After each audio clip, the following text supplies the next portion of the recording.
Hello guys, welcome back to Foldie. Alright, so we are actually stepping in my favorite topic about bicycle. I mean, my favorite genre of bicycle, which is folding bike. So I came prepared today. I have few points to discuss about folding bike. So let me show you the current folding bike I have. Alright, right here, this is my Polygon Urbano DLT 3.0. I believe that it's made in maybe 2010 or 2013. So yeah, we're gonna quickly run through a few of these points of discussion. My folding bike is a folding bike which I bought it from Singapore, Carousel. So the bike alone cost me around 100 SGD, which is about 350 Malaysia ringgit at that time. So this is an old bike, and I'm going to tell you guys what you guys should looking for when you are choosing a bike. So firstly, for me personally, I think the most important point will be the material of your bike. Basically, you can have a selection of, the first one will be the most common material being used in lower end folding bike, which is H steel. So we're seeing the label of material is H steel. It means that it's using high tensile steel. This kind of steel is having some amount of rigidity, but you can say that it's the worst material used in bike industry. So, but it comes with the cheap price. So this is the first material. I wouldn't really recommend anyone to buy high tensile steel bikes because they're prone to get rusty, especially in Malaysia. And the second one will be CR steel. So normally when they are labeled as CR steel, it means that it's a chromoly steel. Chromoly steel, they're giving a better rigidity, and I think I'm not sure about it. I haven't on any chromoly steel bikes before, but people say that it is more rust resistant. The next one will be my favorite. So aluminium bikes is one of my favorite material because it's totally rust proof and it's quite rigid. Maybe it's not rigid as high tension steel, but totally acceptable. So the next thing will be the reason of me to purchase this bike. If you look at this bike, you'll notice that this is a very old model. Let me just open it for you guys.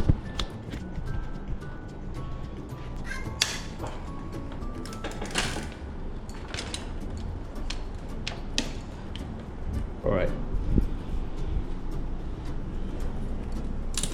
Let me extend the seat post. Lower down the handlebar.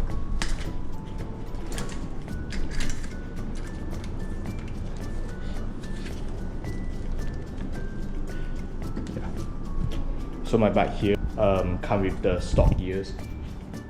Everything here is stock, except for the tire itself,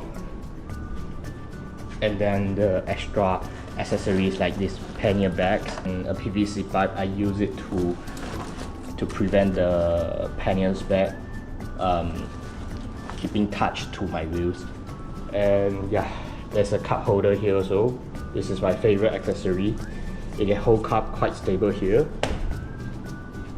And yeah, so the reason I'm choosing this specific model of bike is because of the frame design. As you can see here, every folding bike have at least one hinge. So my bike here also got one hinge. This is the mechanism keep your bike folding. Of course, if we moving to a more high-end market, we got tri-fold. Tri-fold means that the bike can fold as 3 different sections. So bicycle like Brompton or Birdie, Javanio, and also many more other higher end brands. So the reason for me to picking a bifold means that my bike can only fold into 2 sections. Is the budget issue. So usually bifold will be much more cheaper than trifold because of the manufacturer complexity, and yeah. if you notice that the hinge of this bike is at the lower part of the frame, but we also got another extra frame up here, so we call this as subframe. If you open my hinge, you'll see that, oh shit, okay, only the lower part is connected by a pin, but the upper part here, it is actually not connected when your bike is folded, so there is no physical constraint at here. The reason being that, okay, this is just my own theory, it can be a bro size, but I'm no professional to bicycle, but this is what I experienced and what I think. So this is a normal bike fold bicycle. You're going to sit here, your handlebar here, and then two wheels, and then your hinge should be at here, right? So this is a normal bifold. Bifold means that just like my bike, you can fold into two sections. So you can see here, when you are asserting a force here, when you are sitting down here, or when you are stepping on your pedals, the force is coming down, and then the reaction force of your bicycle will be at the wheels here. So it's not hard to imagine that you are actually creating a very big moment at your hinge, so that your hinge tends to tear out like that. Right. Imagine, imagine this is my pencil. I have two reaction force at the end, and then another downward force at the center of it. So it's like me trying to break this pen. So this is the reason where, you know, some of the bifold are not that robust and can only use for daily use, not off-roading, not capable of off-roading. So my bike here, instead of having a large lower tube, it also have an, okay, this is a seat, this is a pedal, this is two wheels, this is the handlebar. So instead of one single big lower frame, it still have a secondary frame here. Okay, so the reason I left it empty here is that this section of frame is not totally connected, which means that it can't resist any pulling reaction right here. So if you pull it, it still can open. So what I'm trying to say is that this design, the upper frame, in my understanding, is purely for compression. Compression means that this is my pen, I'm pushing two of my hands together. This is the compression force we are talking about. So what happened in my bike here with a secondary frame is that, you know, when force come down and your wheels are taking the reaction force from the ground, and what happened here is that the upper frame will take compression forces, and then the lower frame will take tension forces. So before this, you can see that normal bifold bicycle, they are like a pen, and then I'm asserting force this way, like I'm trying to break them in half, right? So in my bicycle, the same thing happens, but right now I have another sub frame, a secondary frame on top of it. So what happened is that my lower frame are taking all the tension, and then my upper frame is taking all the compression.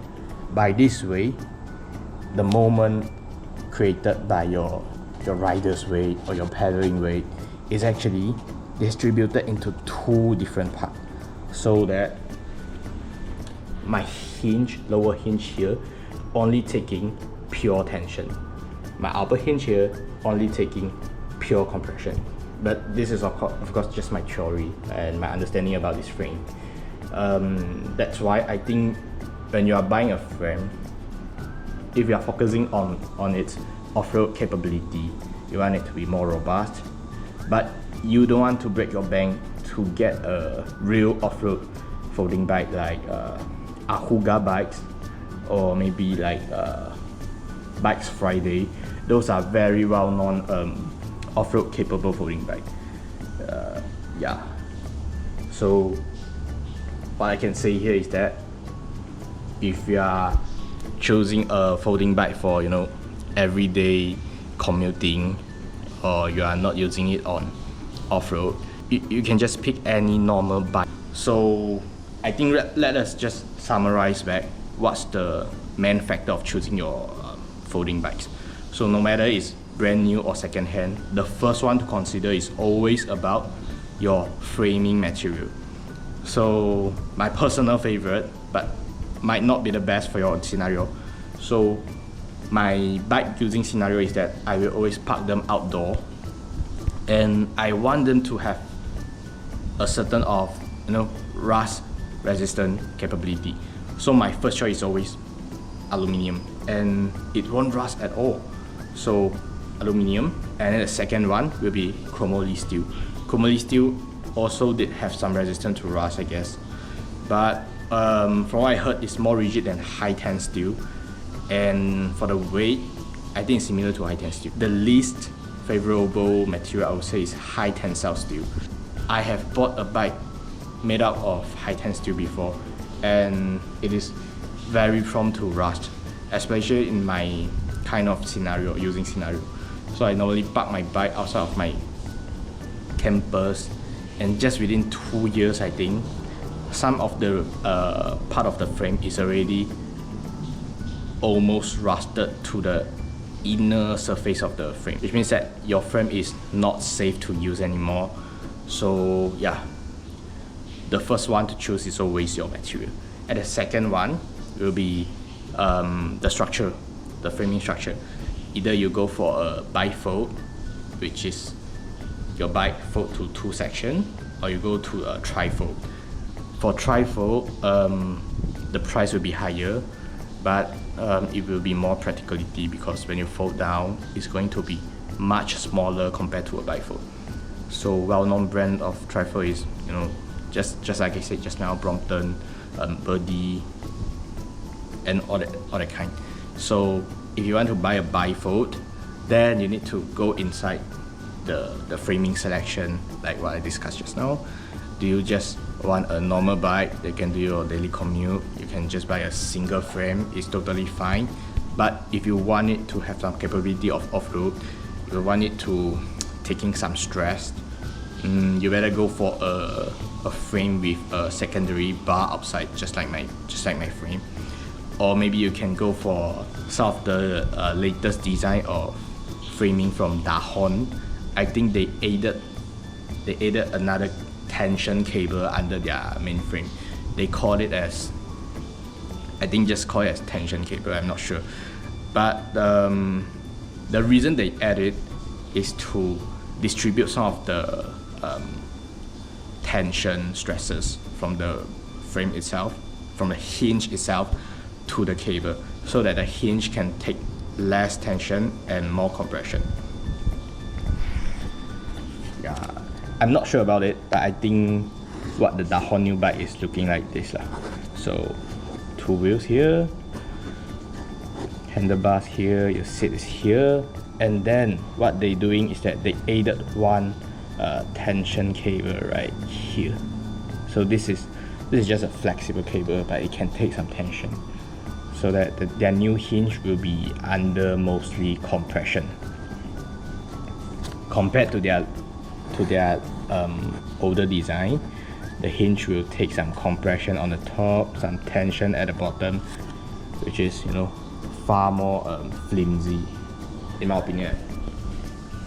So hopefully all the point I discussed will give you a rough idea, at least give you some direction on what kind of folding bike you should choose based on your usage. Of course, you can feel free to leave a comment down there. You can list out what you're using scenario, what kind of terrain you are using every day, and what's your budget range. Do you want a new bike, second-hand bike? I can give you some advice based on my short experience on folding bike. But I'm no professional here. I just want to share my experience. Right. So there's some footage I have recorded last year where I used my folding bike, this particular folding bike, onto a XC terrain. So XC is cross country. Normally people using a mountain bike with a shorter suspension travel and better pedaling efficient bike frame to do cross country cycling. But I tried it with my bike also to test the capability of this frame. But before I showing the footage, I have to point out what's the upgrades I've done to this bike. Right. So the most important part is tire.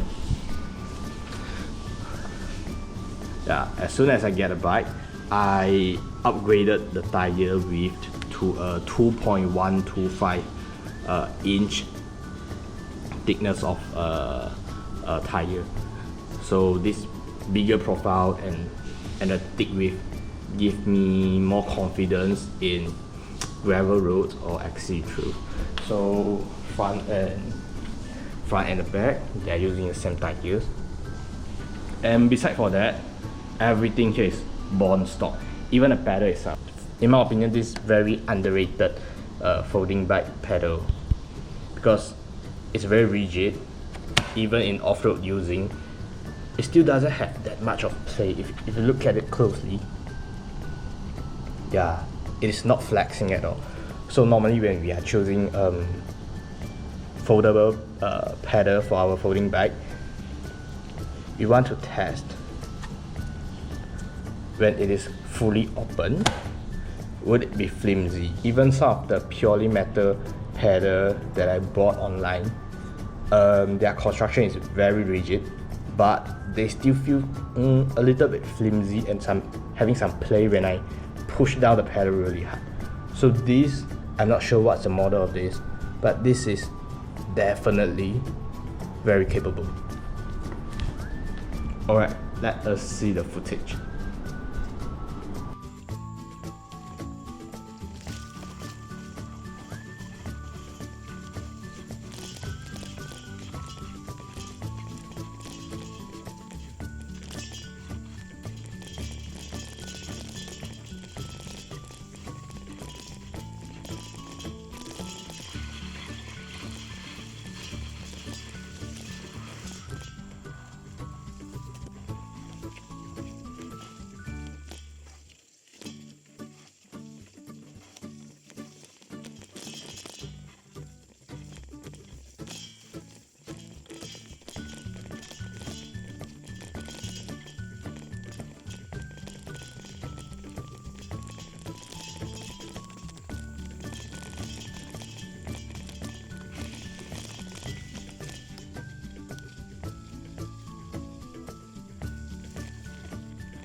Alright, hope you guys enjoy the footage I just edited in.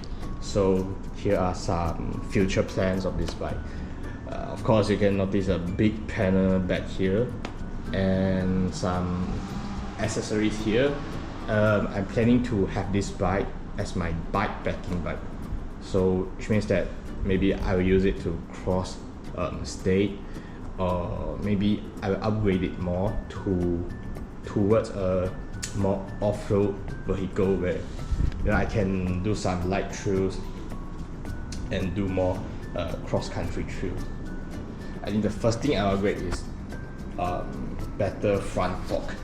So this fork, as you can see, the clearance is almost none. It's just maybe 1 mm beside from my tires. So once my rim bend, which bended before, I bend my rim during the XC trails that I edited in just now. But the fix was quite easy. You just have to use a small tools to spin around all this, they call it nipple, to control the tension of it. So basically you can see that the spokes coming from two faces. This spoke is coming from these faces, right? And then this spoke is coming from the left hand side faces. So what you do is you control the tension of it. If the right hand side faces spokes is more tight, it will bend your rims towards the right hand side. If you tighten it, let's say you tighten the left hand side spokes here, it will bend your rim towards the left hand side. So that's all the plan for this bike, and I'll try my best to upload more about this bike maybe in the future. After the upgrading, maybe we will hit the same trails again to see if it is more capable, and yeah, maybe I will go for a suspension front fork. Yep. So that's about it for this bike today. So yeah, stay tuned for my next video. I will see you guys around.